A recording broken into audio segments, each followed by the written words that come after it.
Coming to you live for the Built Ford Tough Studio. Boomer Esiason, Greg Giannotti, it's Boomer and Gio on the Fan. Simulcast across the country on CBS Sports Network.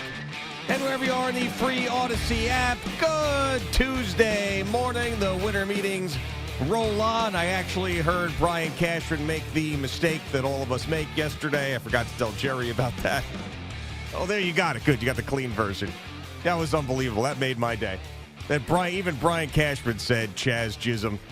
So that's what's going on down there in Dallas. We had a wacky Monday night game involving two teams that are probably not going to make the postseason. But a rule that I was taught there at Bellport High School, at Bellport football, get away from the ball, and ends up costing the Dallas Cowboys. The Knicks win. The Rangers do not. Boomer's hacking because I got him sick. And we got Christmas decorations. It's all out there on this Tuesday morning. Good morning, Boomer. How are you? Yeah, good morning, Jay. So let me take you back a week and a half and just how you basically accused me of bringing a cold into this studio. I did. And I told you I did not. You said I was patient number one. I told you I was not. Yeah. And here I am this morning waking up with a cold because of you two slap knobs. And I apologize for accusing you. Yes. The facts are out there now, and it's clear you did not get me sick, and I probably got you sick. But I'll fight through it like I always do. I'm not worried about it. Yep. And just, do my thing and take care of myself the way I need to take care of myself. And I will be sitting right next to you. I assume I'm going to knock on wood again. But I'm here. And I'm here to tell you that listening to Brian Cashman yesterday, and this is how I felt when I found out what the number was that the Mets paid Juan Soto. He was shocked. He was stunned. He was like, I guess this was a blind auction that Boris was holding. Sure. And he figured, okay, is it the Blue Jays? Is it the Dodgers? Is it the Mets? Is it the Red Sox? And we went, and he lauded Hal Steinbrenner for going as high as he did. And quite frankly, I think he was, and I'm still stunned at the amount of money. And quite frankly, I don't care. It's Steve Cohen's money. It's my team. I'm rooting for him. I want him to do well. I want to win a World Series. And as my nephew Randy keeps saying to me, he goes, Uncle Boomer, if they just win one World Series, no. For $305 million over the next 5 years, which is $61 million a year for Juan Soto, because that's ultimately what it is. Because if he does as good as he thinks he's going to, and why wouldn't he? Because he has bet on himself at every step of the way. And even Brian Cashman said yesterday that they went to him during the season last year and said, let's see if we can get something done now. Juan Soto said, no, I want to go to free agency.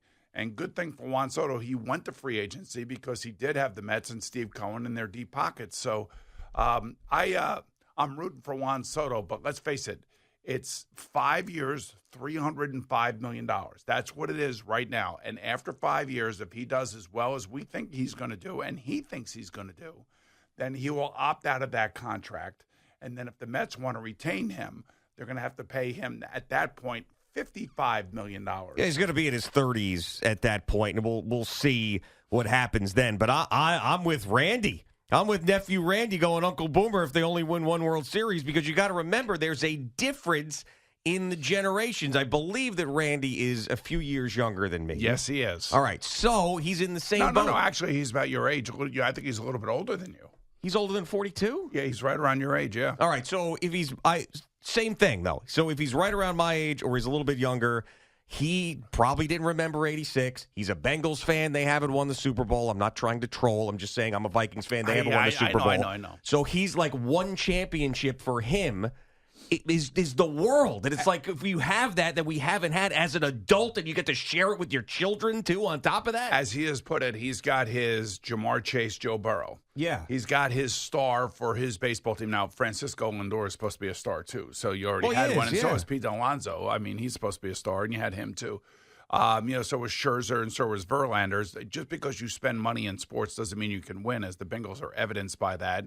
And hopefully that's not going to be the Mets case right now. And I'm always cautionary about things like this and money like this and how it affects the rest of the team, to the tune of, are they going to spend more money in other, I would imagine. I mean, you don't invest $768 million or $765 million in a player without supporting that player. Yeah, I think that they will, just hearing some of the other things that I heard yesterday, the reporting around the Mets.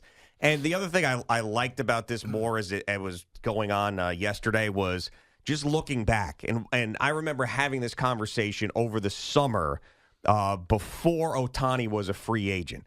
And everybody was telling me, I was fighting with CeeLo because CeeLo was in. And I'm like, I don't think that they're going to have the biggest offer for Ohtani. Like, I just don't think that they're going to do it. And they didn't. They didn't even try to go after Aaron Judge. But the guys they tried to go after were the ones, and Ohtani was obviously coming off the injury as well, but they went after the 25-year-old pitcher from Japan. They went after the 26-year-old Juan Soto. These are the guys that I like that they targeted, and they got one of them. They didn't get another one in Yamamoto, but they were sitting waiting for Juan Soto for years and years and years, and that's why they pushed and went all in. And as you said yesterday in the open, he hit at the right time. It was sort of like Tony Romo at CBS, where ESPN had just gotten Monday Night Football and they wanted to make a splash and his contract was up, and all of a sudden he got $17 million. You know, Juan Soto was a great player. He was going to get paid a lot, but when you have the New York Yankees trying to retain a player, the New York Mets trying to change that entire area there, trying to get a downstate casino license. Steve Cohen, the richest owner. The Dodgers out in the West building a dynasty. $700 million they had last offseason for Ohtani. Now it's Snell. Now it's this. He hit at the perfect time. These guys, the richest guys in baseball who were desperate, were all after him at the same time, and he got paid. And what's amazing, if you remember when the Wilpons were selling to Steve Cohen, what was everybody worried about in Major League? I would say everybody, because certain teams like the Dodgers, run by Todd Bowley, they understand that they have to spend money to make money, and that they have a product. That there are a group of people in both New York and LA that really do love these teams and will follow these teams, will buy all the merchandise, will go to the games, will buy all the food and the drinks and everything else while they're there. But the problem is 3/4 of the league has no shot at any of this. Yeah. There is a have, and we know this about baseball, and we have known it for quite some time. But, I'm not going to sit here and expect that the Tampa Bay Rays would buck up for this, or the Pittsburgh Pirates would buck up for this, or the Kansas City Royals would buck up for this. The fact that the A's did what they did with Severino is amazing to me. But I still think you have a major, major problem in baseball in terms of if you want, parity, like the other leagues all want parity. It's so top heavy, and this is such a crazy number. I'm not against it. I just want to make that clear. I'm not against it. I'm all for the player making as much money as he possibly can. And if the owner wants to spend it like this, God bless him, especially my owner, my team owner. But I will say that, baseball, to me, this is one of the biggest problems with baseball. You can mess with the rules all you want. But if you are, and I guess nobody really cares about the Rays fan or the Pirates fan or somebody else. What? I'm smelling a Sports Minute. I can't. That sounded like a Sports Minute take. I can't do it. I can't do it. Was that a Sports Minute take right there? The have and the have-nots? Was it? A little bit. Yeah, I thought so. I knew it. I knew the way you were going off there. That was a Sports Minute take. I have to, like I keep telling you, the Sports Minutes, I know you hear them here and people hear them here, but they are nationally I understand. promoted. So people need to hear a balanced understanding of what is happening with the business of baseball. Hey, look, I'm like I said again, 100% all for Juan Soto betting on himself and getting as much money as he possibly can.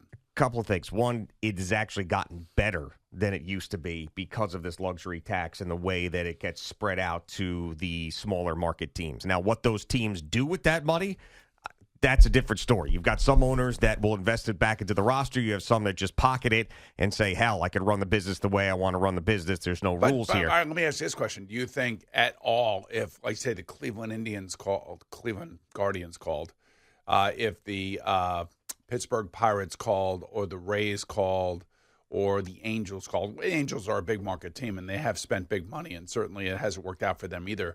But do you think if any of those teams called that Juan Soto would have taken that call? Well, of course, at this point, those teams for years and years and years have been, well, not the Guardians, but I think if they were in the same mix with the money, yes. I mean, why not? If they were willing to go as far as those other teams, why would Scott Boras not listen? I mean, we said it for all day yesterday that it was about the money for him and he was going to take every last dollar. So if one of those franchises was willing to give him more, he certainly would have considered it. I mean, hell, he left the Yankees to go to the Mets because of the money. So that's one part of it is the fact that it has gotten better. It used to be really, really bad when there was no salary cap. There's still no salary cap. But no luxury tax, no nothing. This competitive balance tax has come in and made it a little bit better than it used to be. And the other thing is, you don't have to spend money to win. If you are a general manager or an owner in some of these other places, you got to go about it differently. Like the Kansas City Royals, who signed Bobby Witt Jr. to an 11-year, $288 million deal, which is probably going to look like a bargain in a couple of years. Kind of looks like a bargain right now, quite frankly. So they did that. What the Atlanta Braves have done over the years, even though they have a little bit of money, they don't have Yankee, Met, Dodger money. They sign these guys early, the drafting and developing. So it's not the only way you win. Although we just saw it with the LA Dodgers this past year, they were clearly the best team. And I also would say we saw it with the Yankees because they did have 4 guys over $30 million per, and they also added Juan Soto via trade, which is very smart by them. And that Juan Soto trade got them to the World Series. The World Series didn't work out great. It was not a great experience for Yankee fans, but your team got to the World Series. That's the point. Like I listened to Brian Cashman yesterday. I know that Yankee fans are, disappointed that they weren't able to re-sign Juan Soto, but your team is coming off of the World Series. And for whatever it's worth, and like I said, I always try to, especially when I talk about the Yankees, because I'm not a Yankee hater. There are other people. No, I'm not a Yankee hater. What I am is I try to explain that, in a sport that's almost impossible to stay relevant every single year, the Yankees have been able to do that for the most part. They've been able to stay within the playoff mix for years and years and years. And I know it all comes down to championships. That's the part that really, pisses me off because that's the Ranger fan in me too. Like I want a championship. I don't want to see lackadaisical play against the worst goddamn team in the league. You know what I'm saying? And I don't want to see lackadaisical play against a goddamn goalie who, has a losing record and stinks and shows up at MSG and becomes Ken Dryden, for God's sake. Yeah. I mean, I need people with a little more sense of urgency. I need a coach that's going to, elicit the most out of the players that he have that won a goddamn President's Trophy last year. Do you understand what I'm saying? I understand what you're saying. So listen, this is, I mean, we're in a weird spot here because we got both football teams that stink. Both football teams could be looking for new coaches and new general managers. Interesting article by Mark Cannizzaro in the Post today about him recommending that the Giants don't change GM and coach. That stability is the key. But I was thinking that stability is the key and something that I always am advocating for. But I'm also advocating for ruthless GM play. I want my GM to make hard decisions, eye-opening decisions, and make my team better, and which I think is what Brian Cashman has done. Yeah, I think David Stearns has done that too. By the way. And just back to because when you're talking about the problem that baseball has, and I do agree with you. So we were having this silly golden at-bat rule discussion because they think baseball thinks that that's going to get more eyeballs to the sets. And I always say the thing that's going to get more eyeballs to the sets is more markets being involved. That's the only way, is having these teams in these cities compete and be good. That's how you get people to the ballpark. That's how you get people to watch. And because it's now a regional sport. I have an idea. For baseball, and I know it's going to be great. They should play for a midseason cup. Oh, yeah. That's what they should do, like within their own division. That'd be great. Like you could win the AL Central Cup. That would be great. Yeah. How about if you won the AL East Cup, like if Tampa out of the blue won the AL East Cup? Wouldn't that be amazing for them? I think they could put that banner up. This goes back to what you're saying. Like getting more people involved, having have a little skin in the game where you can actually win something. Right. But this is the problem that baseball has had, and they're stuck in this cesspool, is the fact that there are some teams that just are not going to be relevant. And we've seen them come up a little bit. The Royals with winning the World Series. The Pirates went to a couple wild cards, but it's not sustainable. You know what I think? For those organizations. Whereas in these other places, any city, any franchise can be great. You know what I would do right now if I were Juan Soto? I'd buy the Pirates. I would buy the Pirates. Conflict of interest. No, I'd play for the Mets, but I'd buy the Pirates, and then watch him hold down salaries. I wonder, what do you think that organization is worth? Probably about a $1.2 billion or something. Yeah, I don't know, somewhere around there. I mean, everybody's worth over $1 billion. I maybe with the exception of the A's. 1.32 billion, according to Forbes. All right, so I don't know how much money they invested. They're certainly making money on their product. Not a lot of money. Plus, with the competitive balance tax and everything else that they're given, the subsidies, if you want to call them those, because there are a lot of subsidies these days. Seems like that seems like the word of choice. Who are we subsidizing today? You know what I mean? So yeah, I would say that they're making money, not a lot of money, but I would also think that there's a collection of baseball owners that would remind me of like the McCaskies of the Bears, maybe the Brown family of the Bengals, and maybe the Mara family. I'm not sure, but they can't believe that they're spending this much money on these players. And there's got to be a group of Major League Baseball owners that are calling Rob Manfred going, "What are we doing?" I mean, there has to be look. Maybe what you do is you cut the league in half.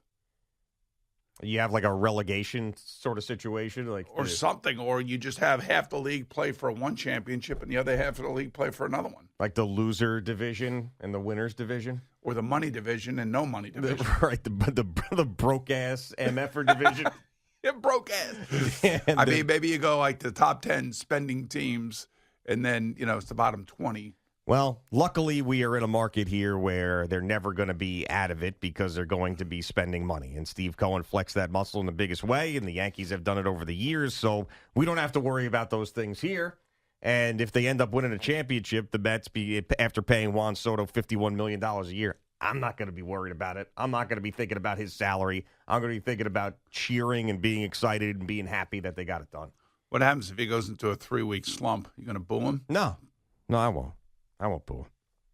I'm not a booer these days of my own guys. Not anymore. I'll yell about it on the show, but I won't go there and boo him. I haven't heard it in a long time. The boos finally have made it back to MSG for the Rangers. Yeah. Haven't heard that in a long time. And I heard it with disdain last night, and it is. I don't know what Chris Drury's going to do, but it is intense right now. Yeah, I was watching CeeLo having his meltdown on X last night. I know things. I usually use him as my litmus test. You and him, how things are going. Yeah, I'll let it out there every now and again, but during the week I try to stay off the sauce. By the way, I would just like to say good job, Stephen Waldron of CBS. Stephen, if you're there this morning, he came in here and decorated yesterday. And I think that, after he had that horrible 1 year of decoration where he took a hammer to that little nativity scene thing that he had here. Yes. And you heard there you smashing that thing. So after that, I think Stephen was taken off the decoration team, but he was back yesterday. Well, Kelly did a nice job. It's Kelly Dunn's team along with Stephen Waldron. Right. And, when after that first year, Kelly wasn't really as much involved as she normally is when it comes to setting up, studios and desks and remotes and things of that nature. And she and her team got involved along with Stephen. And I sent them both text messages yesterday after the architect sent us a picture of the beautiful decorations that we have. And I said I was very, very happy. They spent more money on poinsettias. Poinsettias? How do you say it? Poinsettias? I don't know. Is that what it is, Al? Poinsettias? I never know how to say it.